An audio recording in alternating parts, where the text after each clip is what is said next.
Thank you, Madam Chair. I'm pleased to join you and Chairman Poe and the others and our colleagues on the committee in holding this hearing to address a triple threat that is becoming more dangerous as each day passes. The individual threats that North Korea, Iran, and Syria pose to the United States and the rest of the international community could easily consume an entire day of discussion, but today we'll look at the linkage of their illicit activities and ongoing cooperation with each other, which has not received the amount of attention it deserves. Of late, the world has been witnessing an escalation of bellicose rhetoric and reckless actions from an inexperienced and imprudent third-generation Kim. It would be unwise to not take North Korea's confrontational behavior seriously. While most believe that North Korea is unlikely to initiate a suicidal all-out war, it seems to again be playing the threat game to wring concessions from an uneasy international community. However, unlike his father and grandfather, young Kim does not seem to understand how far is too far. North Korea's threats extend far beyond the Korean Peninsula and Asian continent.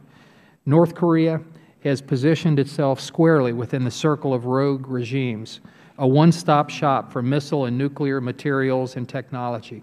North Korea prides itself on providing whatever its very few friends need, just so long as it gets oil and cash and weapons essential to maintaining the power of the Kim regime. It does this with the likes of Iran and Syria to circumvent international sanctions and United Nations Security Council resolutions.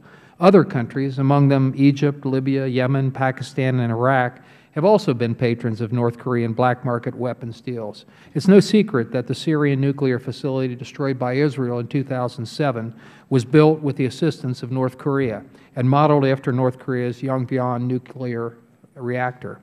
Even more threatening is the long and enduring relationship between North Korea and Iran that began in the 1980s with the sale of Scud missiles to supply Iran's ballistic missile program.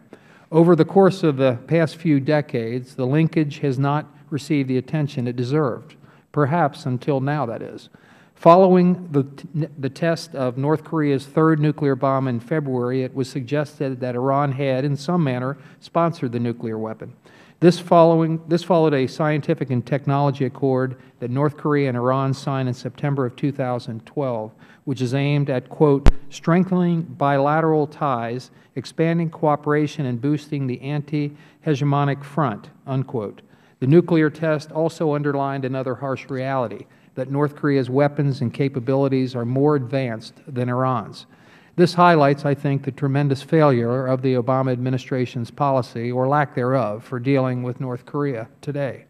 U.S. politics toward Iran have not been any more successful, unfortunately. Despite numerous overtures from the U.S. government to the mullahs in Iran, they are closer than ever before to obtaining nuclear weapons.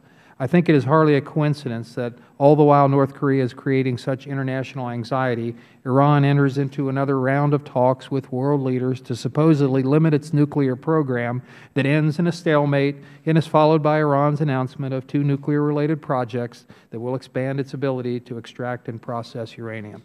In the face of economic sanctions against its own country, Iran seems to be flexing its muscles through North Korea. This is all occurring as the situation in Syria takes on another frightening turn into the throes of civil war, a war that Iran wants Syrian dictator Assad to win because his removal would be a divisive setback for its own strategic future. I will yield back my time because I'm running out and look forward to this hearing. Thank you for calling, Madam Chair. Thank you very much.